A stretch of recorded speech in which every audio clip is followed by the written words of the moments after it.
Hello everyone, welcome to the channel The BITN. So here I am present with my next video.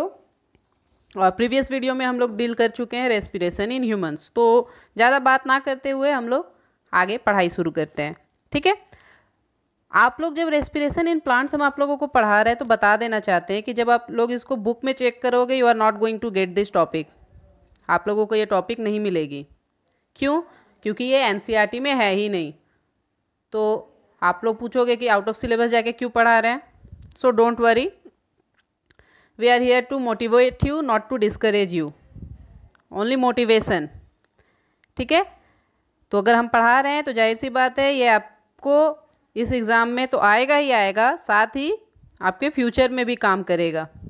ठीक है, तो अच्छे से समझते हैं इसको, और एक बार समझ गए तो वारे न्यारे हो जाएंगे, लाइफ झिंगा लाला। ठीक है, तो इसको हम लोग समझते हैं, रटेंगे नहीं, सिर्फ समझेंगे, अच्छे से समझ लेंगे।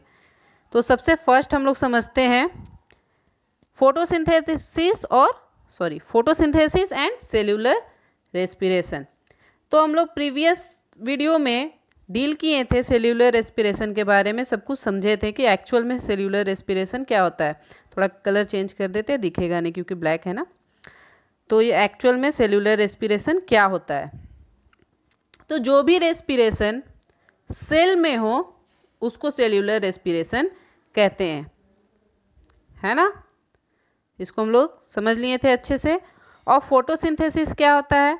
फोटो मतलब होता है लाइट, सिंथेसिस मतलब क्या होता है? नरिशमेंट, है ना। यानी कि लाइट के प्रेजेंस में नरिश होना। और नरिशमेंट हम पहले आप लोगों को बता चुके हैं कि नरिश क्या होता है। तो ग्रोथ होने का, ग्रोथ एंड डेवलपमेंट में जो काम आता है, जितने भी न्यूट्रिएंट्स काम आते हैं और बॉडी आपको उसको इनटेक ले रहा है, डैट इज़ कॉल्ड नरिशमेंट। ठीक है, तो लाइट नरिशमेंट, लाइट के प्रेजेंस में जो नरिशमेंट हो रहा है उसको फोटोसिंथेसिस कहते हैं। तो दो चीज़ें गांठ बांध लीजिए। पहली बात, रेस्पिरेशन अलग चीज़ है, फोटोसिंथेसिस अलग चीज़ है। ठीक है, फोटोसिंथेसिस सिर्फ ऑटोट्रॉपिक में होता है, जो अपना खाना खुद से बनाते हैं, यानी कि हेटरोट्रॉपिक न्यूट्रिशन या फिर किसी और न्यूट्रिशन में ये नहीं पाया जाता है। ठीक है, अब आप लोगों को बचपन से पढ़ाया जाता है ना, ट्रीज़ लगाओ प्लांट लगाओ, ट्रीज़ लगाओ प्लांट लगाओ। क्यों भाई, क्यों लगाए? इंसानों के रहने के तो जगह नहीं है, प्लांट और ट्रीज़ लगा के क्या हम लोग कर लेंगे? क्या होने वाला है? कुछ भी तो नहीं। हमारा ही पॉपुलेशन इतना है, 7 billion, we are 7 billion in this world, that's enough. तो अब ट्रीज़ को लगा करके क्या हम लोग कर लेंगे नया? तो आपको क्या सिखाया जाएगा बचपन से कि ट्रीज़ लगाना चाहिए क्योंकि ये ऑक्सीजन रिलीज़ करता है और कार्बन डाइऑक्साइड इनटेक करता है। ये रेस्पिरेशन जो करता है उसमें ये क्या करता है? इंस्पायर करता है ऑक्सीजन और एक्सेल करता है कार्बन डाइऑक्साइड। नहीं नहीं, आपको ये बोला जाता है कि ये एक्सेल करता है ऑक्सीजन और इंस्पायर करता है कार्बन डाइऑक्साइड। ठीक है, बट ये रॉन्ग है, दिस इज रॉन्ग थेसिस। हमेशा याद रखिएगा, each and every living thing in this world inhales oxygen and oxygen only. If it is living thing, अगर वो लिविंग थिंग है तो सिर्फ और सिर्फ ऑक्सीजन इनहेल करेगा। ठीक है, तो इस बात को हमेशा समझो कि प्लांट ब्रीथ करता है, रेस्पायर करता है, और रेस्पिरेशन में वो क्या इनहेल करेगा? ऑक्सीजन। तो ये आपको बचपन से गलत थेसिस दिया जाता है कि जो प्लांट होता है वो ऑक्सीजन रिलीज करता है और कार्बन डाइऑक्साइड इनहेल करता है। ठीक है, अब आप बोलोगे कि तब हम लोग सब कुछ गलत पढ़े हैं। नहीं, सब कुछ गलत नहीं पढ़े हो। ठीक है, हम लोग इस फिगर के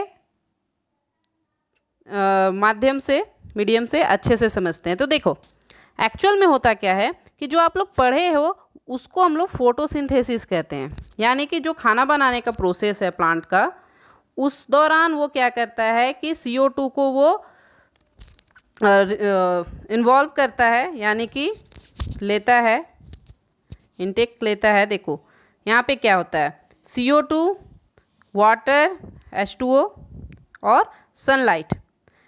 ठीक है, तो CO2, H2O और सनलाइट के प्रेजेंस में वो क्या बना रहा है, शुगर या ग्लूकोज, आप जो भी बोलिए।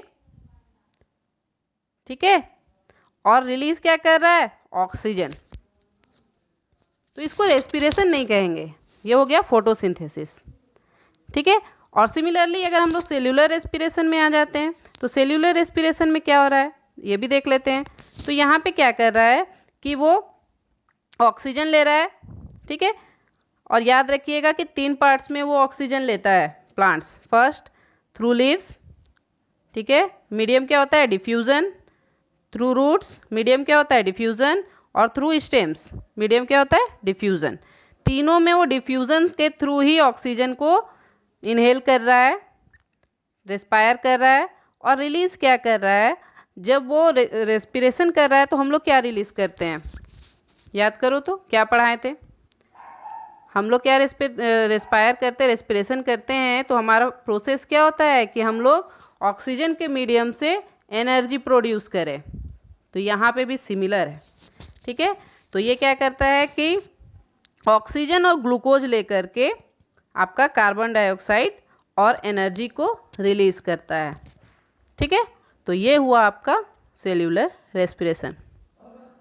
यहाँ तक सभी को समझ में आया होगा, आई होप।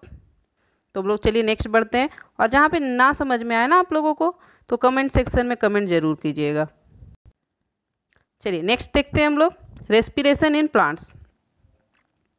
तो रेस्पिरेशन क्या होता है, रेस्पिरेशन एक प्रोसेस है जो कि एनर्जी रिलीज करता है माइटोकॉन्ड्रिया ऑफ सेल। माइटोकॉन्ड्रिया याद रखिएगा, प्लांट सेल में ही होता है, क्योंकि हम लोग यहाँ पे रेस्पिरेशन इन प्लांट्स पढ़ रहे हैं ना, तो इसको समझना बहुत ज़रूरी है। ठीक है, in the form of ATP plus CO2। Actual में वो क्या करता है कि रेस्पिरेशन जब लेता है तो जो भी ग्लूकोज प्रेजेंट रहता है प्लांट्स में, उसको वो यूज़ कर देता है ऑक्सीजन के प्रेजेंस में, और रिलीज़ करता है ATP और CO2 यानी कि कार्बन डाइऑक्साइड।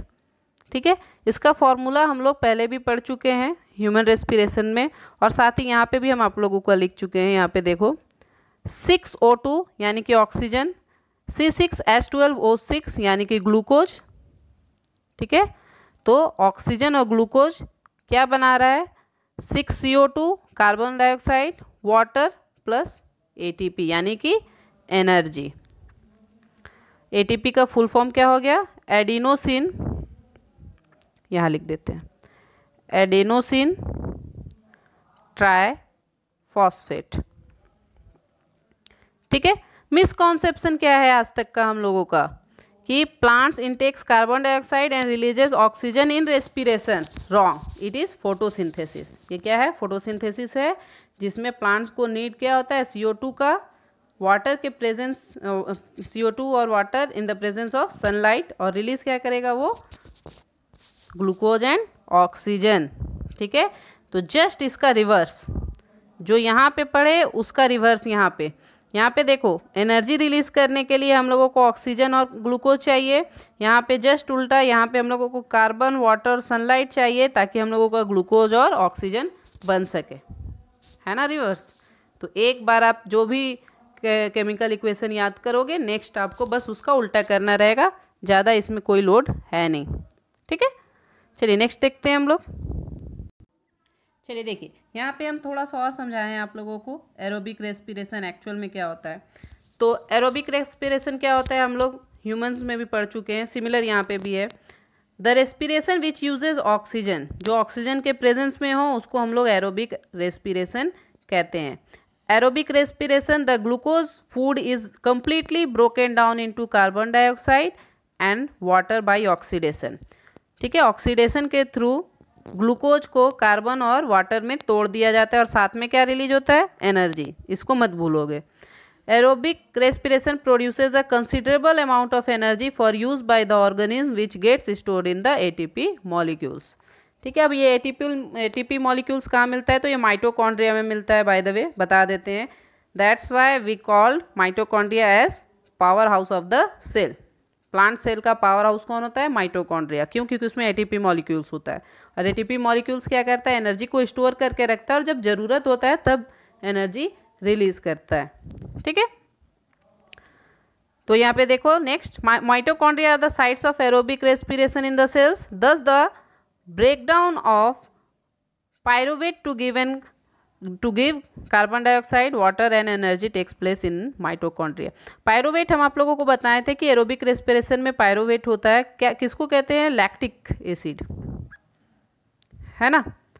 तो माइटोकॉन्ड्रिया में आपका पायरुवेट के थ्रू, यानी कि ग्लाइकोलाइसिस जो होता है वो पायरुवेट के थ्रू, पायरुवेट आपका प्रोड्यूस करता है। ठीक है, तो ये माइटोकॉन्ड्रिया में ये सारा कुछ होता है आपका। ठीक है, नेक्स्ट हम लोग देखते हैं अनएरोबिक रेस्पिरेशन। तो देखो एरोबिक में क्या होता है कि ऑक्सीजन के प्रेजेंस में होगा, एनारोबिक में क्या होगा? एब्सेंस में होगा। बस यही दोनों में डिफरेंस है। ठीक है, यहाँ पे एब्सेंस ऑफ ऑक्सीजन में होगा। ठीक है, नेक्स्ट क्या है कि वहाँ पे आपका रेस्पिरेशन में क्या होगा कि आपका कार्बन और वाटर प्लस एनर्जी ये ब्रेक डाउन होगा ना, ग्लूकोज और ऑक्सीजन के प्रेजेंस में। यहाँ पे क्या होगा कि ग्लूकोज, यहाँ पे भी ग्लाइकोलाइसिस होगी, लेकिन यहाँ पे अल्कोहल और एनर्जी बनेगा।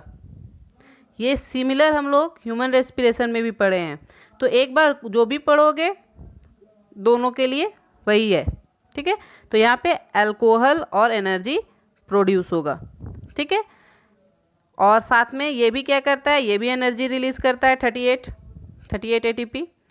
ठीक है, ये भी 38 एटीपी ही मॉलिक्यूल्स बनाता है, यानी कि एनर्जी रिलीज करता है। तो बस एरोबिक और अनएरोबिक सिमिलर है, बहुत ज़्यादा डिफरेंस दोनों में नहीं है। ठीक है, बस इसका उल्टा है, जस्ट अपोजिट। तो ठीक है, आज यहीं तक रहने देते हैं। नेक्स्ट एक और पार्ट है आपका plants in respiration in plants का सेकंड पार्ट, जल्दी वीडियो मिलेगा आप लोगों को, और इसमें जो भी कंफ्यूजन होगा please ask in comment section. Thank you for watching the BITians।